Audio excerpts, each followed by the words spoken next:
gawa, paglingkod sa'yo'y aming panata. Lahat ng pagsubok, di namin iiwasan. Kasama mo kami sa laban. Serbisyo, tagumpay, alay sa'yo. Puso ang puhunan sa bawat serbisyo. Walang iwanan, laging kasama. Bawat isa'y mahalaga. Magandang araw mga katagumpay. Isang mahalagang paalala mula sa Land Transportation, Franchising and Regulatory Board para sa mga tsuper, operator at transport cooperatives na kabilang o kasali sa Service Contracting Program o SCP. Layunin ng abisong ito na maiwasan ang delay sa payout at mas mapabilis ang pagproseso ng benepisyo para sa ating mga driver.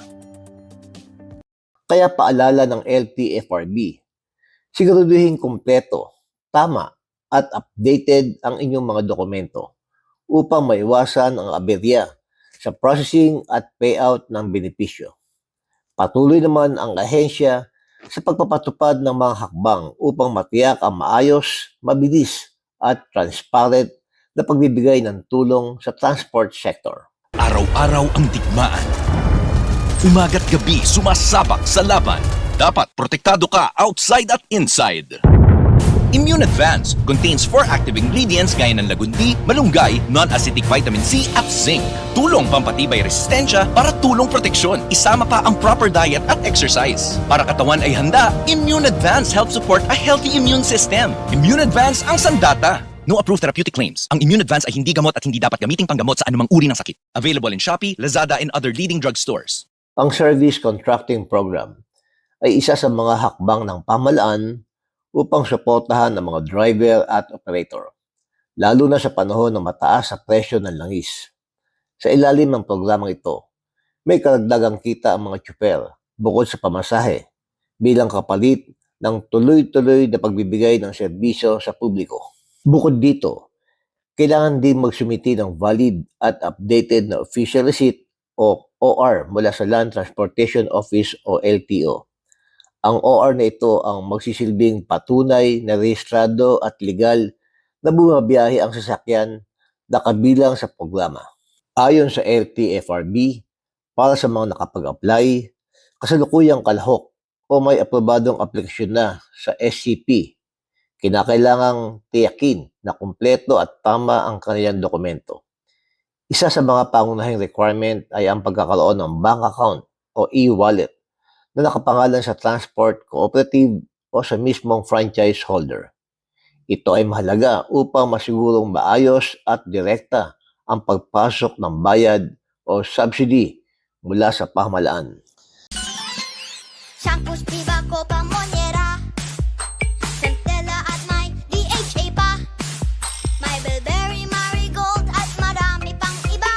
Siksik sa natural na vitamina. Memorize na yan. Para sa ating lahat na mag-aaral. Memorize, lagi mo lang tatandaan. Memorize lang yan.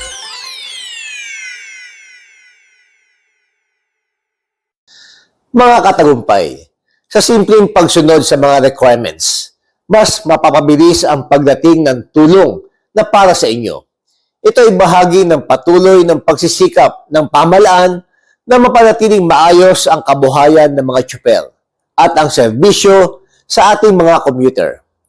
Ako po si Arnold Divina para sa Serbisyong Tagumpay. Sa bawat umaga, kami naririto. May inimitatang sa bawat hakbang mo. Sa simpleng salita, sa munting gawa, paglingkod sa'yo'y aming panata. Lahat ng pagsubok, di namin iiwasan. Kasama mo kami sa laban. Serbisyo, tagumpay, alay sa'yo. Ako po si Doc Engineer Arnold Divina. At ako naman po si Aida Gonzalez and we are your hosts here on Tagumpay It's All Good. Dito sa channel na ito, we bring you real stories, inspiring journeys, and good vibes na siguradong magpapalakas ng inyong umaga. Kaya naman, don't miss out. Follow and like us on Facebook. And don't forget to subscribe to our YouTube channel Just search Tagumpay, it's all good. At syempre, share nyo na rin sa inyong pamilya, barkada at kapitbahay. Let's spread good news, good vibes, and God's goodness. Dahil sa Tagumpay, it's all good!